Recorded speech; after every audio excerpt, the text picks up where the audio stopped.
I wanted to be a police officer because I wanted to have an identity.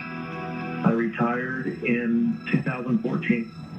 I was interested in sharing my story because of what happened with George Floyd.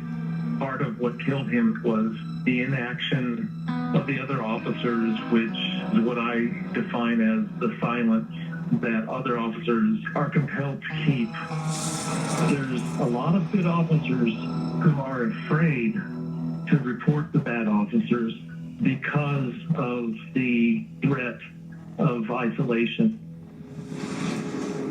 I was a rookie cop. I was put onto the lieutenant shift who was known by all of the senior officers that he had a problem with persons of color. I was on a call one night where he was at a particular plaza and he called for backup. The male that he was questioning was a guy that was known to distribute narcotics. He proceeded to grab the man by the neck and he says, "Nigger, if you don't tell me where the crack cocaine is, I'm gonna lock your ass up." And he grabbed the guy by the throat and he slammed him down on the hood. I was absolutely not going to report it because for me, if I snitch, if I'm ever in need of assistance, that officer may delay his response or he may stop at the Quick Trip to get a slushy. So it's kind of one of those situations where doing the right thing could potentially put your life at jeopardy. One night, I'm patrolling my district. I like to work stolen cars too, and I'd get a hot seat. I saw one that matched the description. I got on the radio, and then several units responded to the scene. And when I got there, the suspect was on the ground, handcuffed, and the 4 gang unit guys were stomping on him and kicking him. Myself and the 4 officers were all white, and then the suspect was African American.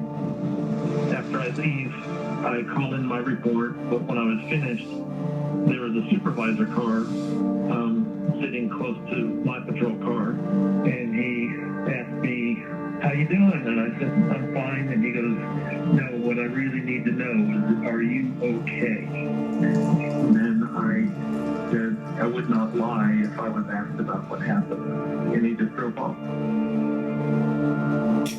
Later in my career, I was approached by an officer who, told me that they used the AfroScum acronym as a way to remember the names of the streets in the black neighborhood, and told one of my supervisors about it. The answer that I got was, "That's unfortunate. How can we say nothing's racist about what we do? We don't have any biases, but yet we're going to use acronyms like AfroScum to remember the names of streets in African American neighborhoods." Just impossible to me. In November of 2000, word got out that I was transgender. When I went full-time transitioning, there was an uproar in the police department and things got really rough. There were what they call underground newsletters written about me, and one of them had threatened, "If you ever darken the door of our lodge, you're a dead man. We heard you were suicidal. Do us a favor, get your gun back up to your head." I came to fear other police officers more than I feared the supposed criminals that I encountered on the street. I've been trying to speak out about race and policing, and my police friends are crucifying me, telling me that I'm a traitor to the badge. That's the crux of the whole blue wall of silence. Good cops don't want to say anything because they're afraid they're not going to get a backup, or they're going to be blackballed or lied about. I think when you are blue, people automatically say you're justified in your right to do things because you're so ingrained to think like that. The culture is that it's automatically back to blue and not back human life.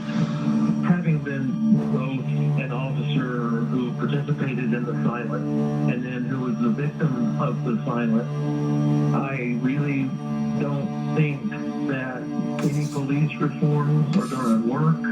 Any restructuring is going to work. The culture in law enforcement has to change.